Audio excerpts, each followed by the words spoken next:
As a Scrum Master, what are the different metrics you can use to measure the performance of your team?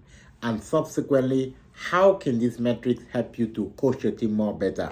Hello, welcome to the Scrum chat room. A big shout out to AJ for asking this question, and Linda also follow up with the question, how do you facilitate or how do you coach your team as a Scrum Master? Now I'm going to go straight to this question. Let's talk about the metrics. What are metrics? Metrics are like output. They help you, they're more like indicators. They help you to be able to monitor what is going right or what is going wrong. Now, when you look at Scrum, in the implementation of Scrum, we implement activities or we deliver the work that we want to do in increment, and in most of the environment these are increment of 2 weeks. So during this increment of 2 weeks, work is being done using the Scrum framework, where you plan the work, you inspect or you execute, and while you're executing, you're doing your daily stand-up to seeing what is going well and what is not going well. And at the end of every spring, you do a review and a retrospective. And the backlog refinement comes in as needed. In a safe environment, they recommend at least 1 hour a week in the backlog refinement. In the Scrum environment, as needed. But backlog refinement is something that really happens almost entirely throughout your sprint.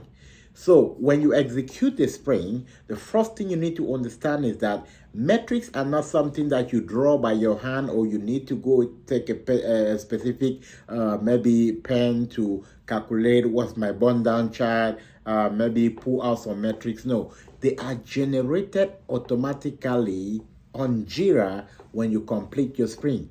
When you start your sprint and your developers start building stories, what you can use to see what is left or how close they are to their target, you can use the bend down chart.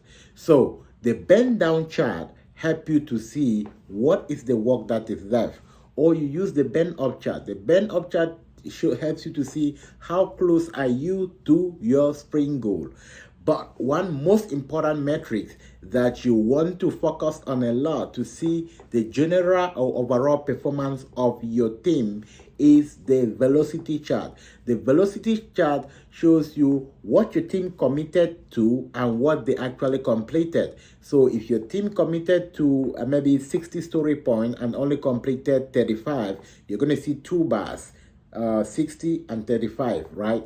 So in that case, if you look at it across different sprints, you can be able to see my team always commit to more work and they're not finishing the work. Does it mean that they are overcommitting? Does it mean that they are not doing well? So the velocity chart really helps you to give you that bigger view.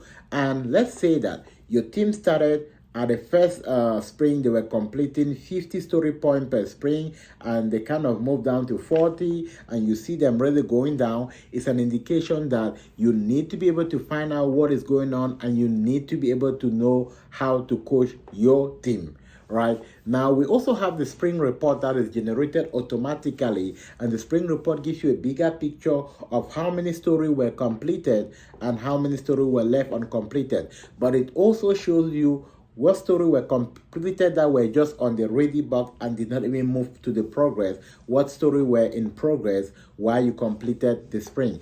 And this also goes to give us an idea that even when you complete this, when your 2-week cycle is finished in the spring, even when you have not completed, you have not completed all the stories that were in the spring, you still need to end the spring, right? And you roll over the stories to the backlog, and you can plan them back in again in another cycle.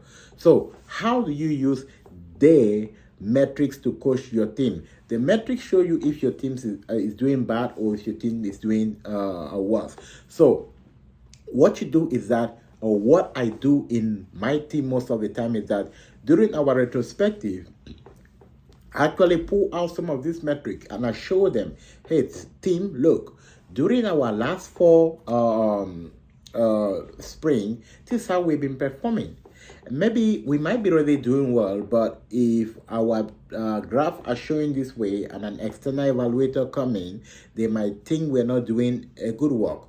Why don't we try to balance what we are doing? Why don't we try to close most of the story at the early phase of the sprint? Why are we dragging so much thing? If you look at the way our graph is moving, our bend down chart for this spring, our bend up chart for this spring, you can actually see at what period in the spring a story was completed, at what period a story was marked as done. So that is what the bend down and the bend up chart, they show you those milestones, and you can be able to see if your team is leaving work the last day before completing, or they are evenly doing the work. So these metrics give you an idea of what type of team you are working with. And if you see most of these lapses, when you check most of this report as your spring is progressing at the end of the spring, it helps you to be able to know exactly how you can coach your team. Coaching your team most often doesn't mean that you need to take them, sit them on the table and coach them. It can just be maybe in a daily stand-up and in the parking lot, you say, hey team, please can we all pay attention to make sure that if we complete the story, please let's move it to ready for acceptance so that we can have some really good report at the end.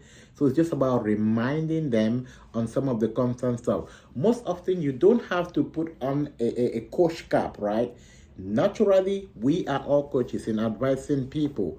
If you look at what is specified in your training as a Scrum Master, they give you some of the techniques of becoming a good coach. They give you what you can do, but you're not just going to pick the theory and put it there. They are giving it to you as a leader, and they have to be inbuilt in you, and you have to really just give them out naturally.